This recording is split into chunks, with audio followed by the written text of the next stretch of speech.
संस्थान के YouTube channel में स्वागत है। आपको हमने इसके पिछले क्लास में पढ़ाया था सजीवों में होने वाली क्रियाएं, मतलब कि जीवन की क्रियाएं। ऐसी कौन कौन सी क्रियाएं हैं जिसको हर एक सजीव व्यक्ति करता है, हर एक सजीव करता है, चाहे वो प्लांट हो एज वेल एज एनिमल हो। ठीक है ना।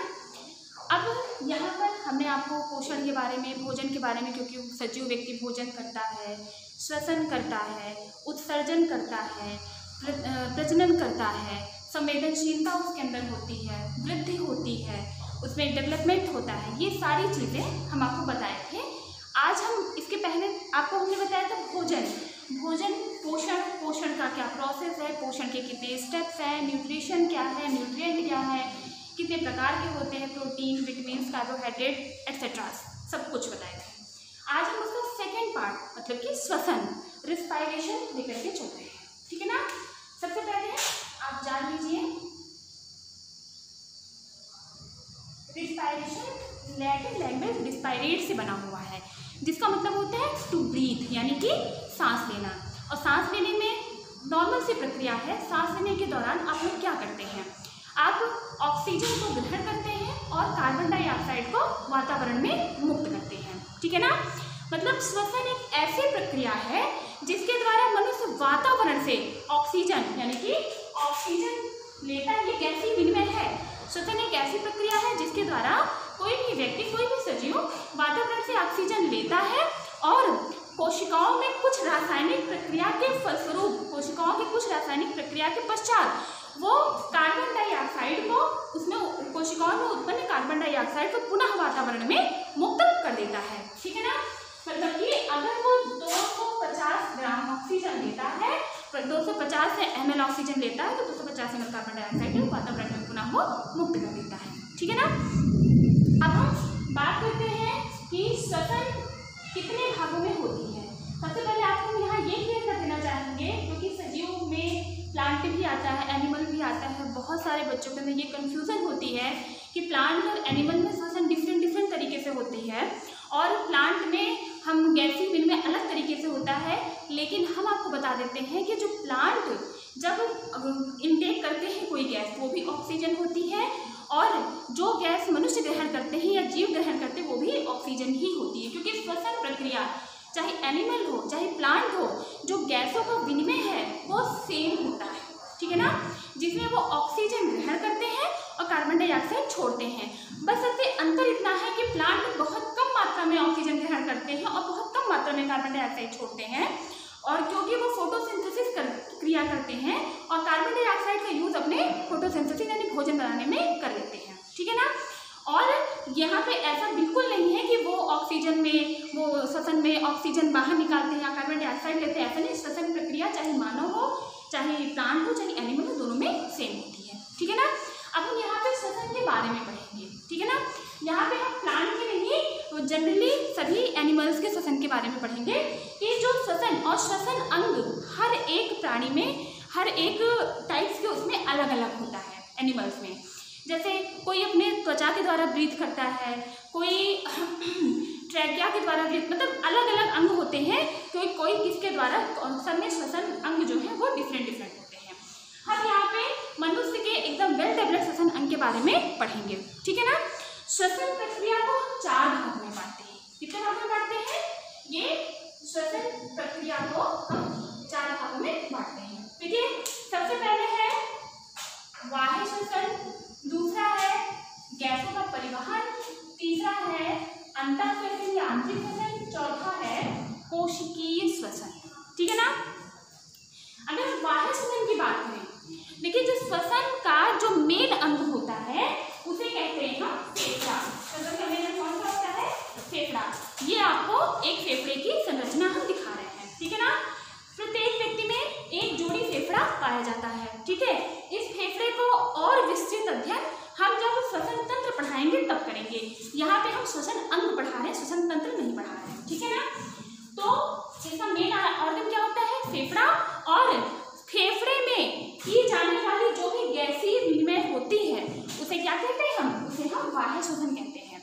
बाह्य श्वसन फेफड़ों में होने वाले गैसीय विनिमय को कहते हैं, और इसको 2 भागों में बांट कर पढ़ते हैं। पहला है श्वासोच्छ्वास यानी कि ब्रीथिंग, दूसरा है गैसों का विनिमय। अब यहाँ गैसों की बात करते हैं, आप समझ जाएंगे गैस क्या क्या है, ऑक्सीजन और कार्बन डाइऑक्साइड, क्योंकि ऑक्सीजन अंदर जाती है और कार्बन डाइऑक्साइड बाहर निकलती है। ठीक है, श्वासोच्छ्वास दो प्रकार की होती है, एक है निःश्वसन, एक है उच्छ्वसन, यानी कि इंस्पायरेशन और एक्सपायरेशन। ठीक है ना, इंस्पायरेशन और एक्सपायरेशन। इंस्पायरेशन मतलब होता है जब गैस अंदर जाती है, तो जब गैस अंदर जाती है तो कौन सी गैस जाती है, ऑक्सीजन जाती है। ठीक है ना, और एक्सपायरेशन का मतलब होता है जब गैस बाहर निकलती है, गैस बाहर निकलती है कौन सी गैस निकलती है, कार्बन डाइऑक्साइड। ठीक है ना, अगर हम इंस्पायरेशन की बात करें तो इंस्पायरेशन में ऑक्सीजन को हम वातावरण की ऑक्सीजन को अपने नासा मार्ग द्वारा ग्रहण करते हैं और वो फेफड़ों में जाती है।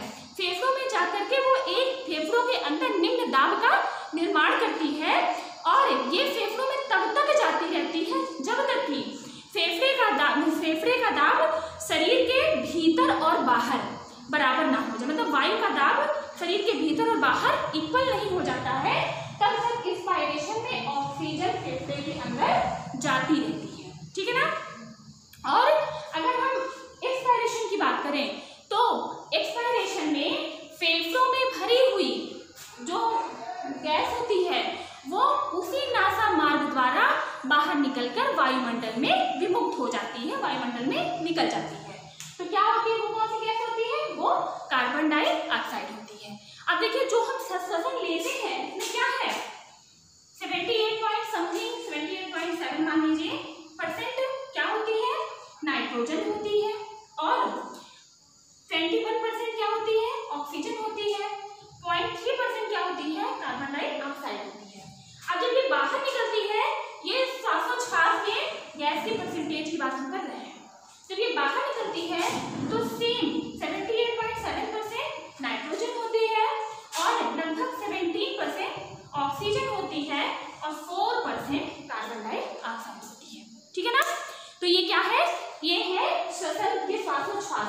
अब इसी वायु श्वसन के अंदर गैसीय विनिमय होता है, मतलब कि फेफड़ों के अंदर ऑक्सीजन का कार्बन डाइऑक्साइड में कन्वर्जन क्या कहलाता है, गैसीय विनिमय। विनिमय मतलब होता है आदान और प्रदान। ठीक है ना, और ये फेफड़ों के अंदर जाके एक विसरण प्रवणता के आधार पर साधारण विसरण होता है ये गैसों के अंदर, फेफड़े के अंदर। इन गैसों का कौन कौन सी गैस है, ऑक्सीजन है और कार्बन डाइऑक्साइड है। ठीक है ना, और ये उसके अंदर दाब इक्वल रहता है, और ये क्यों होता है, फेफड़ों के अंदर के दाब के कारण इन गैसों का ऑक्सीजन का कार्बन डाइऑक्साइड में क्या हो जाता है, विनिमय हो जाता है। ठीक है ना, अब हम ये दूसरा इसका पार्ट है, पहले पार्ट में क्या पढ़ा, श्वसन में क्या लेते हैं, कौन सी गैस लेते हैं, कौन सी गैस बाहर निकालते हैं, उसमें श्वासोच्छ्वास कहते हैं, श्वासोच्छ्वास में कौन कौन सी पार्ट होती है।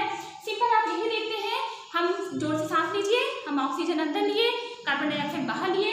जब हम ऑक्सीजन अंदर लेते हैं तो आप ध्यान दीजिए, जब नेजल कैविटी और नोज के द्वारा, नॉस्ट्रिल के द्वारा जब ऑक्सीजन अंदर जाती है, या फिर ट्रेकिया है, ठीक है ना, या आपके लंग्स है, ठीक है ना, तो और यहाँ पे नीचे आपका डायफ्राम है, तो जब आते हैं तो फेफड़ों में एक दाब उत्पन्न करता है, दाब की वजह से आपके फेफड़े का आयतन बढ़ जाता है।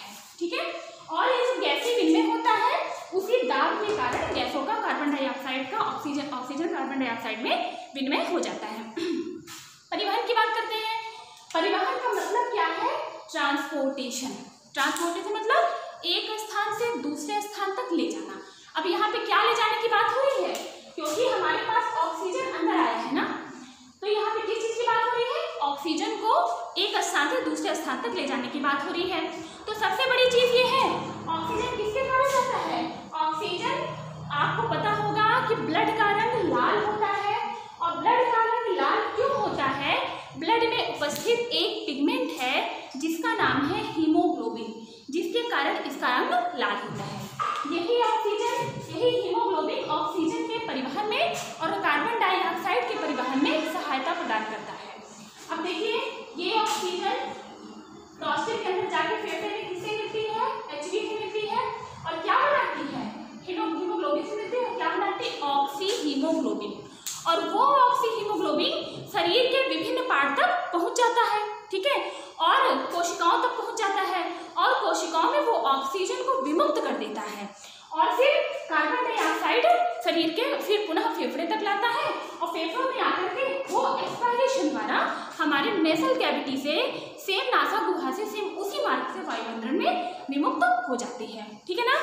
अब यहाँ पे देखिए, यहाँ पे क्या होता है, जब गैसों का विनिमय होता है तो क्या होता है, भोजन का ऑक्सीकरण होता है, मतलब जो ग्लूकोज होता है उसका ऑक्सीकरण होता है और ऑक्सीकरण होने के बाद जल और कार्बन डाइऑक्साइड में वो टूटता है। किसमें टूटता है, जल में और कार्बन डाइऑक्साइड में। लेकिन CO2 का कार्बन डाइऑक्साइड पूर्णतया HB के द्वारा शरीर से या फेफड़ों से या नेसल कैविटी से वायुमंडल में नहीं विमुक्त होती है।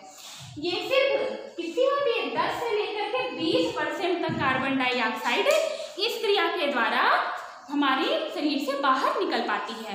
शेष क्या होती है, शेष कैसे निकल जाती है, शेष जल के इसके द्वारा निकल, शेष रक्त परिसंचरण होता है। ठीक है ना। शेष प्लाज्मा में घुलकर निकलती है, बाइकार्बोनेट के द्वारा निकलती है। प्लाज्मा में घुलने के बाद 60% CO2 निकलती है, बाइकार्बोनेट के द्वारा 70% CO2 निकलती है। कौन कौन सा बाइकार्बोनेट, पोटेशियम बाइकार्बोनेट और सोडियम बाइकार्बोनेट, यानी कि NaHCO3 और पोटेशियम का मतलब क्या हो गया, KHCO3। पोटेशियम बाइकार्बोनेट और सोडियम बाइकार्बोनेट के द्वारा 70% कार्बन डाइऑक्साइड शरीर के बाहर निकलती है और प्लाज्मा में घुल करके 7% अप्रोक्सीमेट कार्बन डाइऑक्साइड शरीर के बाहर निकलती है और हीमोग्लोबिन में सिर्फ 10 से 20% कार्बन डाइऑक्साइड शरीर के बाहर निकलती है। इस तरह से गैसों का परिवहन होता है और यहीं पे गैसों का ऊर्जा का उत्पादन होता है। कैसे होता है, भोजन के ऑक्सीकरण से ऊर्जा का उत्पादन होता है। जब भोजन का ऑक्सीकरण होता है, मतलब जब भोजन का ऑक्सीजन से संयोग होता है, आई मीन भोजन का ऑक्सीकरण होता है, तो कार्बन डाइऑक्साइड निकलती है, तब जल निकलता है और तब बहुत मात्रा में ऊर्जा विमुक्त होती है। ठीक है ना। लेकिन उसे वहां ये हम आपको पढ़ाएंगे कोशिकीय श्वसन में, क्योंकि ये कोशिका के अंदर होती है। अब श्वसन प्रक्रिया का जो तीसरा भाग है वो है आंतरिक श्वसन। अब हम आंतरिक श्वसन की बात करते हैं। शरीर के अंदर रुधिर तथा ऊतक द्रव में होने वाली गैसीय विनिमय को क्या कहते हैं, आंतरिक श्वसन। किसको किसको, शरीर के अंदर रुधिर और ऊतक द्रव में होने वाले गैसीय विनिमय को आंतरिक श्वसन कहते हैं। अब सबसे जो महत्वपूर्ण श्वसन है वो है कोशिकीय श्वसन, जो कोशिका के अंदर होती है। ठीक है ना।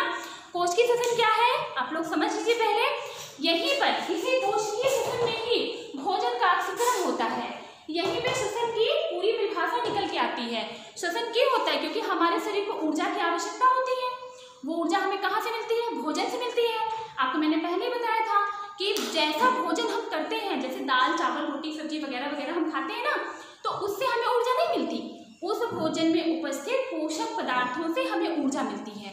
और भोजन में उपस्थित जो पोषक तत्व हैं वो जब हमारे शरीर में स्वांगीकरण हो जाता है, हमारी कोशिका तक पहुंच जाते हैं, तभी हमें हमारे अंदर ऊर्जा का संचार होता है, जिस ऊर्जा को हम अपने दैनिक कार्य के लिए खर्च करते हैं। ठीक है ना। तो कोशिकीय श्वसन क्या है, खाद्य पदार्थों के पाचन के फलस्वरूप प्राप्त ग्लूकोज को, क्योंकि खाद्य पदार्थ के जब पाचन होता है, पाचन क्रिया कहाँ शुरू हो जाती है, मैंने आपको कल बताया था, माउथ से ही, मुंह से ही पाचन क्रिया शुरू हो जाती है। तो क्योंकि हमारे पोषण का ये पहला स्टेप था अंतर्ग्रहण, दूसरा स्टेप था पाचन। तो क्या है इसकी कोशिकीय श्वसन किसे कहते हैं, ध्यान दीजिएगा। खाद्य पदार्थों के पाचन के फलस्वरूप प्राप्त ग्लूकोज को कोशिका में ऑक्सीजन द्वारा ऑक्सीकरण होता है। ठीक है ना। और जब इसका कोशिका में ऑक्सीजन द्वारा ऑक्सीकरण होता है तो इसी क्रिया को कोशिकीय श्वसन कहते हैं। मैंने आपको अभी बताया जिसके फलस्वरूप क्या बनता है, कार्बन डाइऑक्साइड, जल और बहुत मात्रा में ऊर्जा का उत्पादन होता है। अब इसी कोशिकीय श्वसन को हम दो भागों में बांटकर पढ़ेंगे। पहला है अनाक्षी श्वसन, दूसरा है आक्षी श्वसन। यहाँ पे आपको कुछ भी करने की जरूरत नहीं है, सिर्फ नाम देख लीजिए। इसका नाम है अनाक्षी, इसका नाम है आक्षी। इसका मतलब ये हुआ जिसमें ऑक्सीजन की जरूरत नहीं होती है उसे क्या कहते हैं, अनाक्षी श्वसन। और जिसमें ऑक्सीजन की जरूरत होती है उसे क्या कहते हैं, ऑक्सी श्वसन। अब हम अनाक्षी श्वसन के बारे में जानना चाहेंगे। पहले लिख लीजिए, अनाक्षी श्वसन में अनाक्षी श्वसन ऑक्सीजन की अनुपस्थिति में होती है। ठीक है ना। ये क्या करती है, ये ग्लूकोज को लैक्टिक एसिड और बैक्टीरिया या ईस्ट की कोशिकाओं में जो इथाइल अल्कोहल में विकसित हो जाती है। ठीक है ना, ग्लूकोज को लैक्टिक एसिड और इथाइल अल्कोहल में उसके जो ईस्ट और बैक्टीरिया होते हैं उसको इथाइल अल्कोहल में विकसित कर देती है। आपने सुना होगा शुगर फर्मेंटेशन, ठीक है ना, यही है शुगर फर्मेंटेशन। जैसे कि आप शरबत को बना करके, अगर किसी शरबत को आप चीनी और पानी के घोल को बनाइए और फिर थोड़ी देर तक छोड़ दीजिए, तो क्या है, उसमें उपस्थित बैक्टीरिया उसका फर्मेंटेशन कर देते हैं और उसके बाद वो थोड़ा सा मादक हो जाता है, मतलब थोड़ा सा वो खट्टा हो जाता है, या थोड़ा सा, क्योंकि वो किसमें कन्वर्ट हो जाता है, वो अल्कोहल में, इथाइल अल्कोहल में विकसित हो जाता है। इस पूरी प्रक्रिया को क्या कहते हैं, हम ग्लाइकोलिसिस कहते हैं। ठीक है, इसका जो उत्पाद है, अंतिम उत्पाद बनता है, उसे कहते हैं पाइरुविक एसिड, उसका जो अंतिम उत्पाद है। ठीक है ना, और ये अनासी श्वसन कहाँ पाई जाती है, अनासी श्वसन वैसे अंकुरित होते हुए बीजों में पाई जाती है। ठीक है, कुछ फलों में पाई जाती है, कुछ फल जब बहुत पक जाते हैं तो आप देखिए खट्टे हो जाते हैं ना, बीज को जब, जैसे चने हैं, चने को आप भिगो दीजिए और चने भिगोने के बाद उसको 1 दिन 2 दिन बाद जब काफ़ी दिन हो जाए, काफ़ी देर हो जाए तब उसको यूज़ करिए, वो भी हल्का सा खट्टापन रहता है।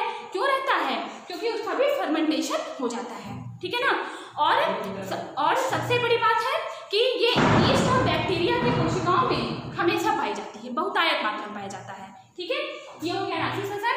अनासी श्वसन को हम शुगर फर्मेंटेशन भी कहते हैं, जिसमें सूक्ष्म जीवों की उपस्थिति में शुगर को इथाइल अल्कोहल में कन्वर्ट हो जाता है। ठीक है, अब ऑक्सी श्वसन की बात करते हैं।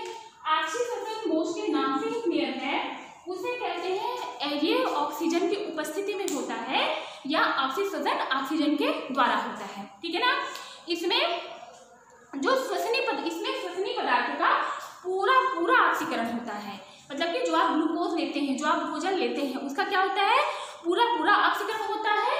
और जो इसका उत्पाद होता है, कौन कौन सा उत्पाद होता है, कार्बन डाइऑक्साइड और जल, और बहुत मात्रा में इसमें क्या निकलती है, ऊर्जा निकलती है। ठीक है ना, हम इसका आपको रिएक्शन लिख दे रहे हैं, जैसे C6H12O6। आप मोस्टली श्वसन का रिएक्शन यही पढ़ते हो क्योंकि ये कोशिकीय श्वसन है। ठीक है ना, प्लस फिर क्या लिया, ऑक्सीजन लिए, ऑक्सीजन के हम 6 लेंगे क्योंकि हमको रिएक्शन को बैलेंस करना है। और क्या क्या उत्पाद मिलता है, 6CO2 + 6H2O प्लस बहुत मात्रा में ऊर्जा निकलती है, लगभग 2838 मान के चलिए किलो कैलोरी ऊर्जा मिल जाती है। ठीक है, मतलब ज़्यादा मात्रा में ऊर्जा निकलती है। तो क्या है, हमने ग्लूकोज का ऑक्सीजन के द्वारा ऑक्सीकरण हुआ, जिसमें क्या मिली, कार्बन डाइऑक्साइड मिली, जल मिला और क्या निकले, आपका ऊर्जा निकली। ठीक है ना, अब इस ऑक्सी श्वसन को हम 2 भागों में पढ़ते हैं। ठीक है, 2 भागों में बांटते हैं, पहला है ग्लाइकोलिसिस और दूसरा है क्रेब्स साइकिल। देखिए, अगर हम ग्लाइकोलिसिस की बात करें, ग्लाइकोलिसिस एक बार हम ऑक्सी श्वसन में आपको बता चुके हैं। अगर हम ग्लाइकोलिसिस की बात करें तो क्या होता है कि ग्लाइकोलिसिस की खोज किसने की थी, इसकी खोज मेयर हाफ ने की थी, पार्सन ने की थी। इसको EMF पाथवे कहते हैं। क्या कहते हैं, EMF पाथवे कहते हैं। ठीक है ना, EMP पाथवे कहते हैं। और इसमें जो उत्पाद बनता है, इसमें हाइड्रोजन के 4 अणु बनते हैं, जो क्या करते हैं, जो NAD को 2NADH2 में कन्वर्ट कर देते हैं। ठीक है ना, और अगर हम क्रेब्स साइकिल की बात करते हैं तो क्रेब्स साइकिल को 1937 में हेंस क्रेब ने इसका आविष्कार किया था, इसकी खोज की थी। इसमें क्या होता है, इसमें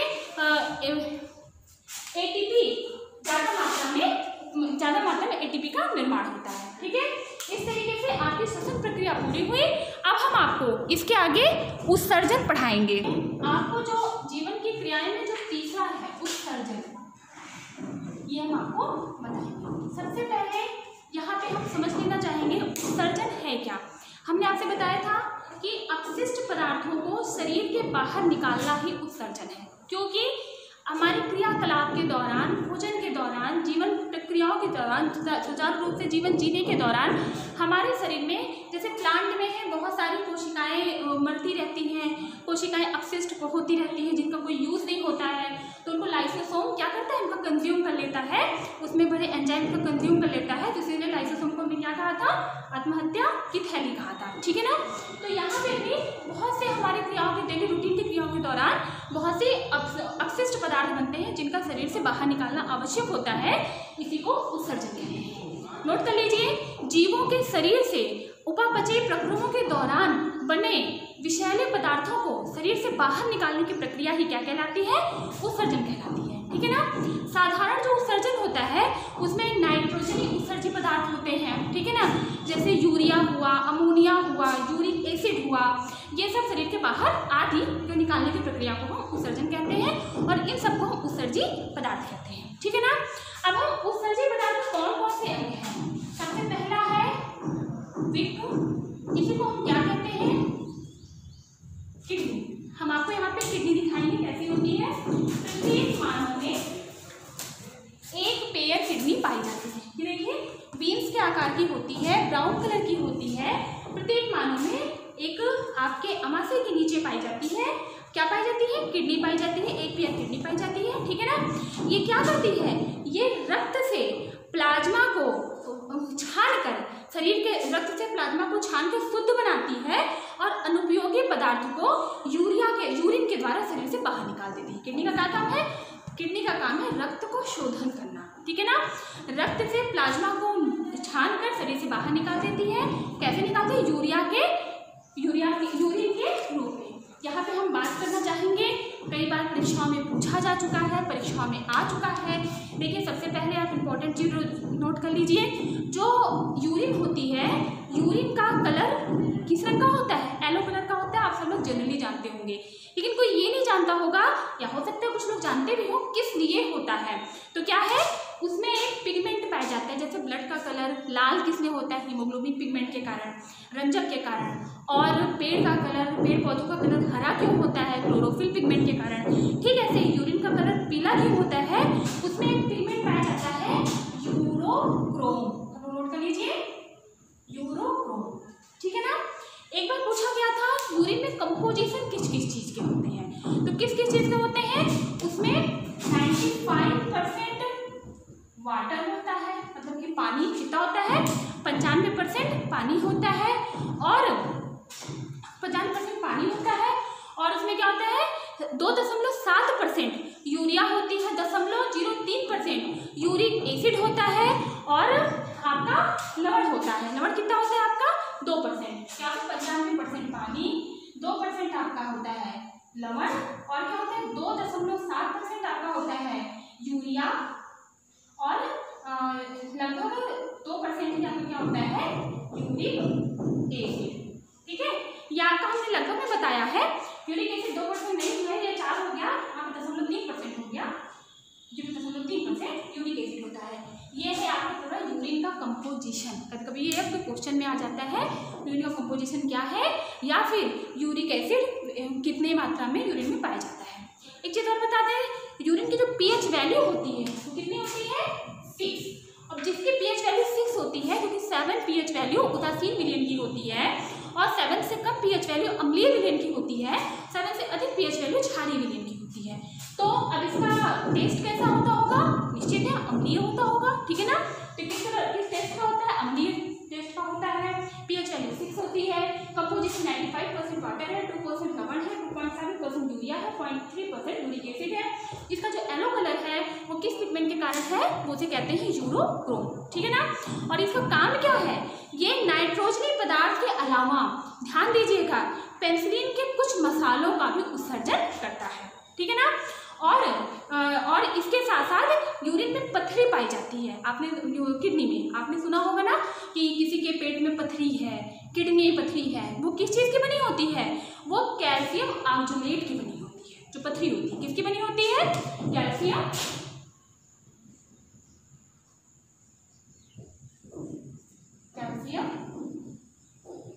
ऑक्जेलेट, जो मनुष्य के अंदर जो पथरी पाई जाती है। ठीक है ना। ये तो हो गया आपका पहला उत्सर्जी अंग। ठीक है ना। दूसरा उत्सर्जी अंग कौन सा है, त्वचा। त्वचा, इसको हमें आपको बताने की जरूरत नहीं है।